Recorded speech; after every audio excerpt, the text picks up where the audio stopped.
Welcome back, and in this video we're going to look at the Crestron construct.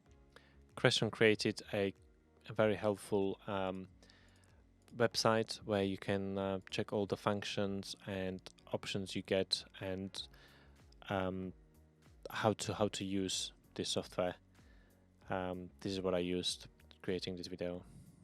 So it shows you how to create new solution, new project, how to add pages and etc. So as you can see, I've got my solution called example_1, and I've got program_1 is my project. I've got 2 pages. I've got the start page. I'm just going to zoom out, which has got a button stretched across the whole window. Very simple, nothing special. It's got text attached to start. When you click on the button, you can see the component name and all sorts of options you have to change the way it looks and behaves. The star next to the start page means this is the first page to load. So it's similar in VTP Pro when you select your first page. To enable the contract for this button, we need to make sure you select the C icon in the send command for the press, and as you can see, they are linked together. So when you create a contract for the press, you get also a contract for the selected. And you got, depending on what components you're looking at, you got different options like visibility, enable, mode, very similar to VTP Pro. And to create a contract for the page itself, we need to click on the edit icon, which is the small pen, where you can set the first page, and also you can create a contract signal. You can also just use a normal join number. So when you click on that, you can choose your join number, but obviously we know how to do that, so we're going to look at the contract option. And same for the main page. So if I open it up, I've got a couple of components on this page. I've got a volume bar. So when you select it, you can change various settings like number of segments, color, all sorts of things. And again, we got send command, which it's touch. So I've got a contract enabled for that, and I've got a touch feedback, which it's the feedback we receive, or the touch panel receive from the program. The next item I've got is a toggle. So again, I've got a press contract on that. So we'll be basically toggling it on and off, which I call it mute. So that just kind of comes out. So basically the component name gets linked, or when the files get created, the component name is part of the name of the in a code. So make sure you put some meaningful names on that. Then next we got another button, which got contract enabled for press and obviously selected, and indirect text. So we'll be setting the text on the button through our code. And the last part of this page is a camera control widget. So this is basically like a sub page in VTP Pro. So you can open it up. You can drop various components on that as a separate. I've got a formatted text where we're going to be printing which button we pressed on the D-pad, just to kind of prove that our code is working. Okay, and if you want to add pages or any other components, we go back to the program. We click on the 3 lines, and you can add pages, widgets, assets. You can change resolution settings, project properties, add new assets, and so on. And in the hard button section, we can obviously program our hard buttons, so we can create contracts for each of the buttons separately.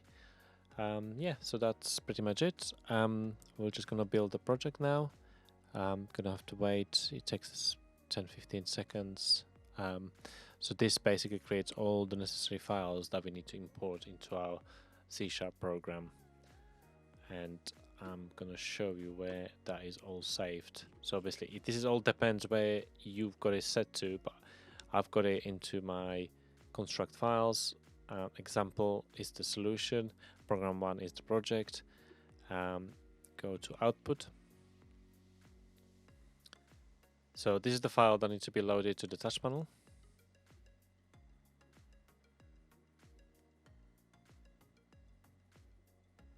So if I bring the toolbox, easy config, I'll just find the file. So I'll go to my construct files, and this is where I can just load it to the touch panel. So I'll do that in a second. Now we go to contract folder, programming folder.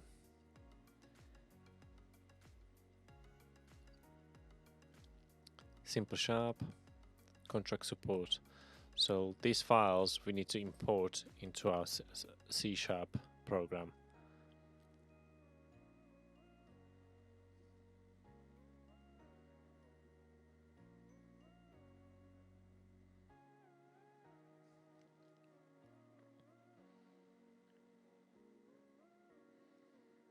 Okay, so in our C# program, I'll create a new directory, and I'm going to call it contract,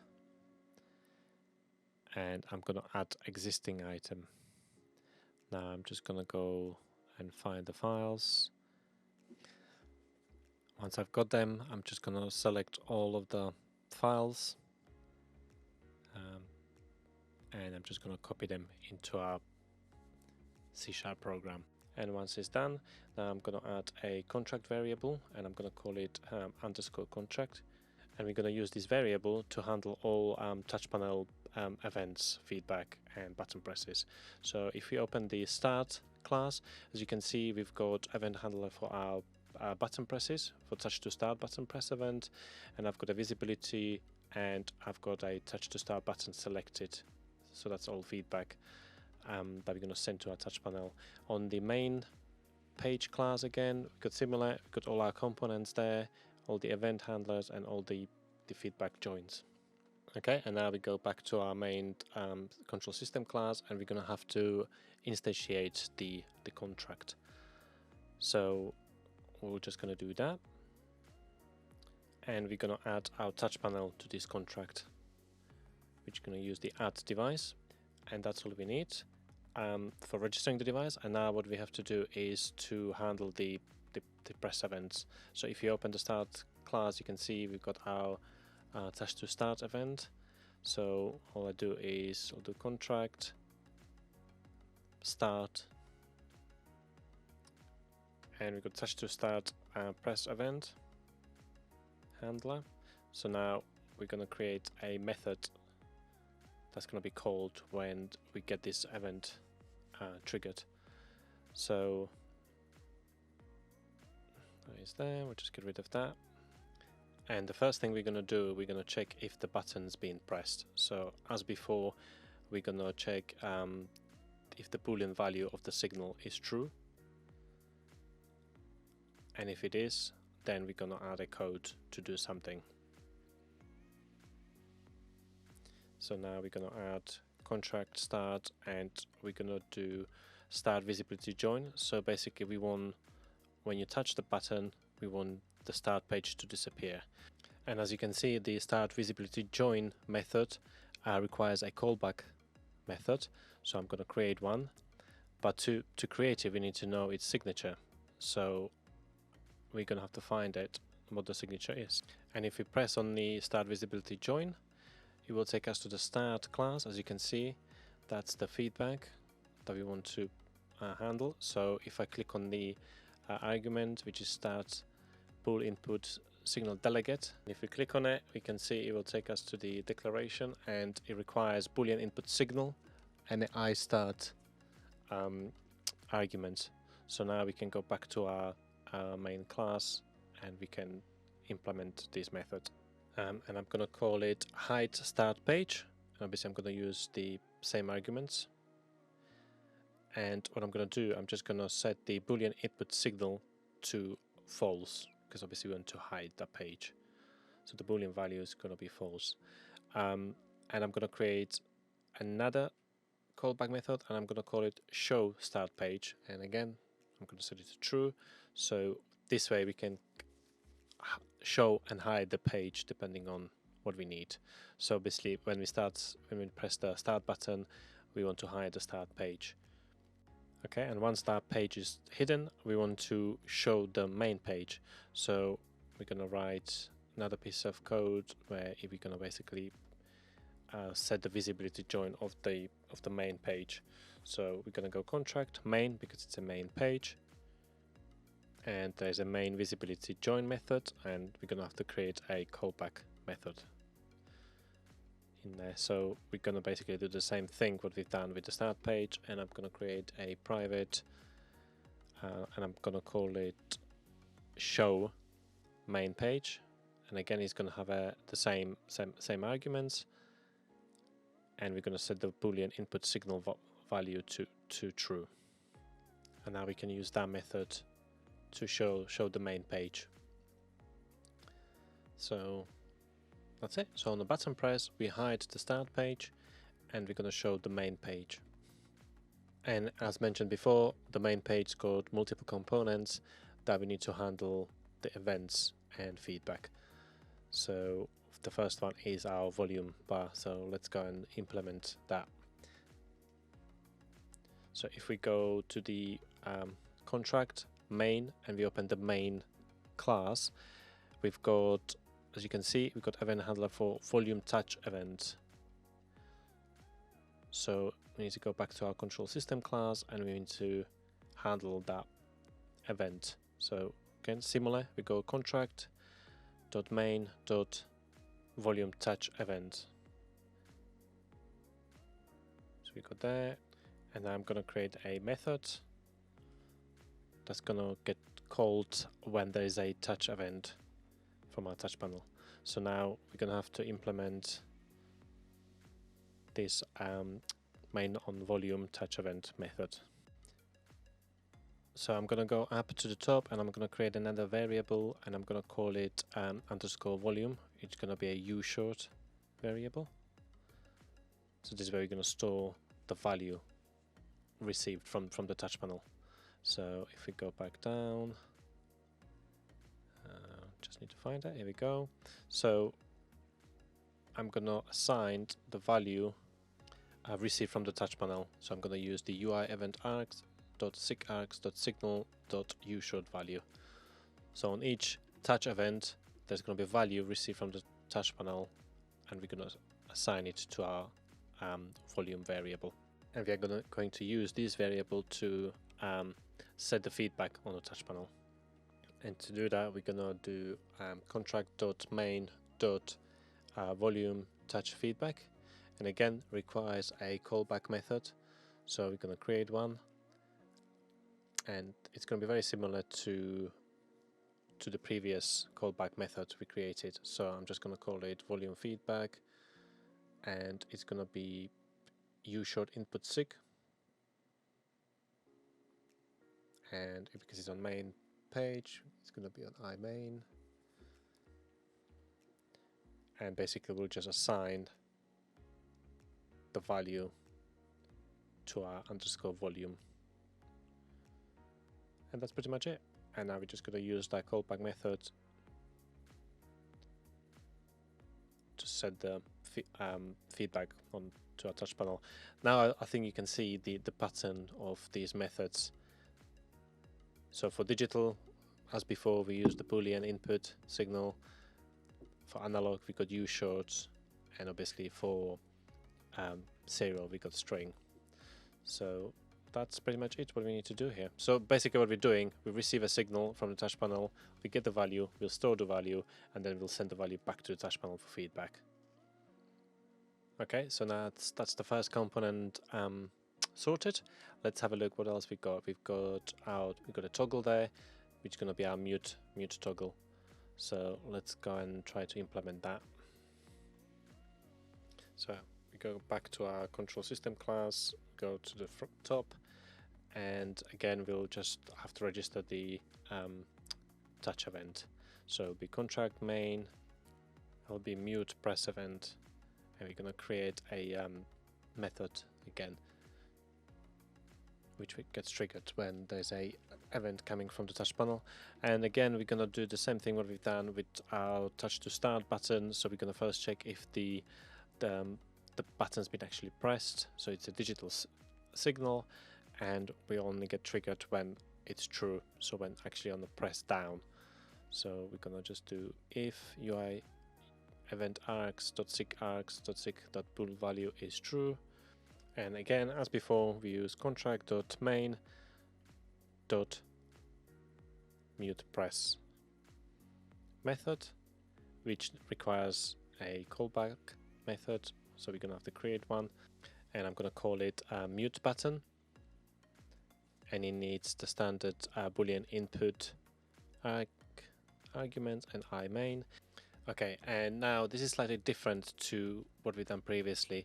So this mute button is gonna be toggling between on and off, so we're gonna be checking on the state of the boolean input signal. So if the bool value is true, we're going to set it to false, and if it's false, we're going to set it to true. So that will create our toggle on and off.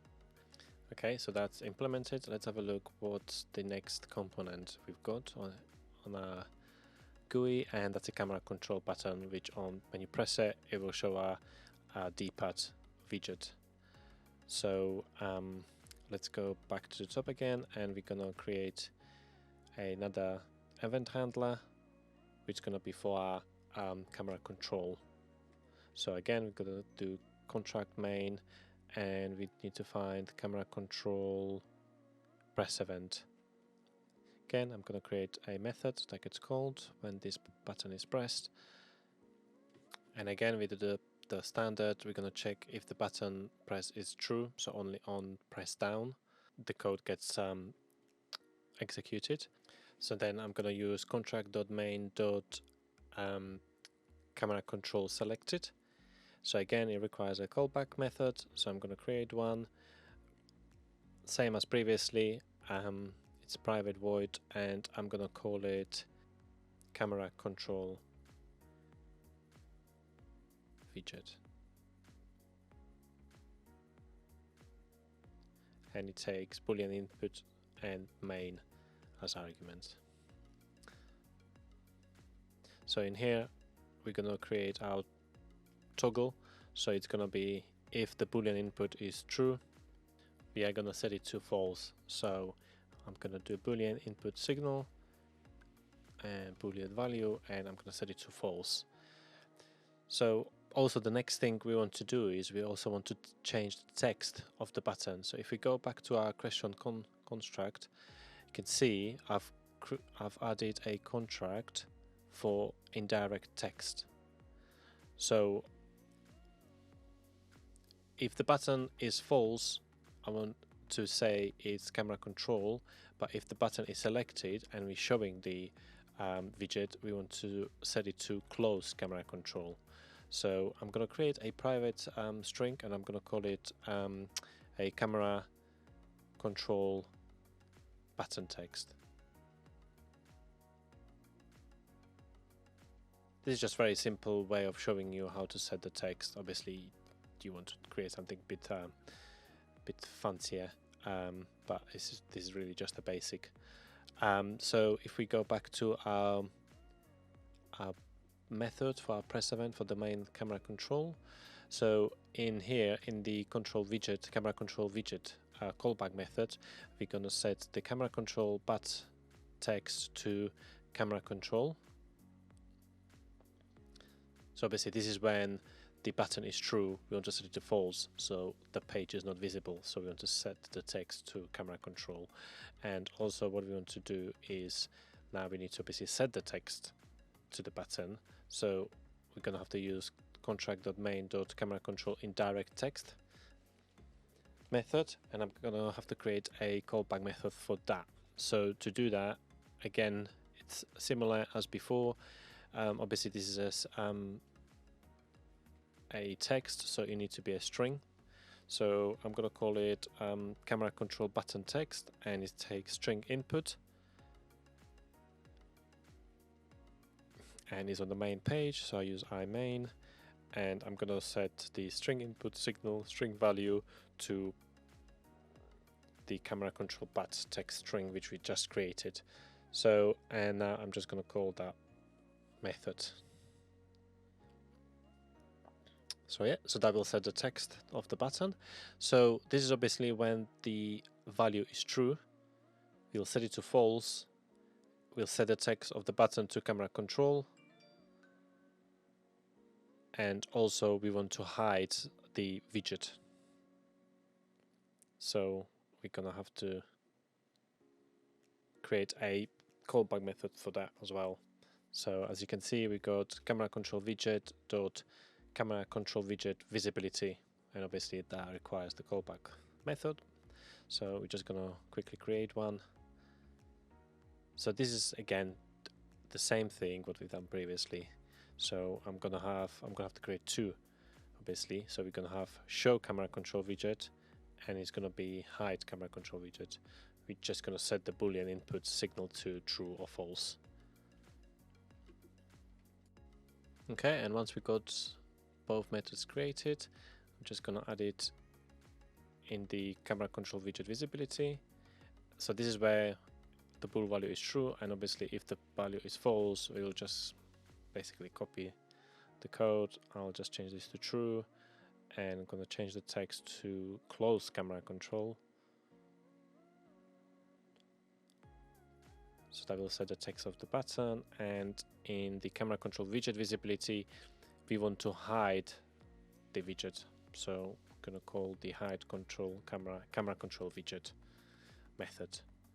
And actually looking at it, we need to go the other way. So we need to actually, when we set it to false, we need to hide the camera control widget. And when it's true, we need to set it to show. So I'm gonna swap this around. So it's hide camera control widget. And this one is show camera control widget. That's it, that's better.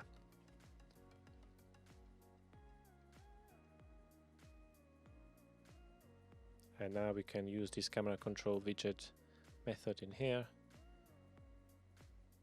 and that will take care of our camera control button to show and hide the camera control widget as required. Okay, and the last step is to handle the button presses of the D-pad on our camera control widget. So let's have a look at that.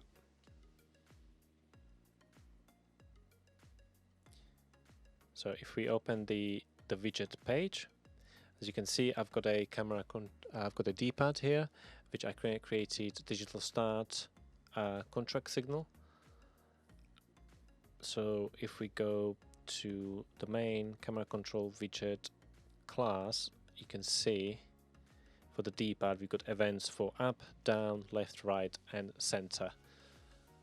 So if we go back to our control system class, I'm just going to paste the code from my testing code I created earlier, and as you can see, it's very simple. It's exactly what we've done on the previous button. So each up, down, left, right events are the button presses. So all I have to do now is to create the methods which gonna get triggered when we receive the button press event from the touch panel. And to speed up things, I'm just gonna copy the code I created earlier for my testing code. So it's exactly what we've done before. You check for the boolean value if it's true. So when the button press is true, I'm just gonna have to add a variable called dpad text. So I'm gonna scroll all the way up, and I'm just gonna create it here. So it's a private string underscore dpad text. So we're gonna use this variable to set the text of the formatted text I had on the construct So this way we're just going to tell us basically what we pressed. So if we go back to the Crestron construct, as you can see, I've got a D-pad pressed, and it's just a simple formatted text, and I've got a contract for the serial. So now we're just going to have to create the set D-pad feedback text callback method. So this is going to be very similar to what we've done with the camera control button. We're going to set the value of the D-pad text to depending on what button's been pressed, and then we're going to set that to the formatted text on our touch panel. And that's pretty much it. So there's a couple of more things we need to add to our code to set the button text and the page, the starting page, to when the code is loaded. So what we're going to do is, as you can see, if we close these pages, so we got main, so we got the camera control. If we don't set it at the start of the program, the button's going to be blank. So what we're going to have to do is we're going to add it into our constructor. So right after we handle all our events, I'm just going to do exactly what we've done before. So I'm going to use contract.main camera control indirect text, and I'm going to use that to set the text of the button on the startup. So I'm just going to call it camera control button text. So that will set the text of the button on the current value of the camera control button text.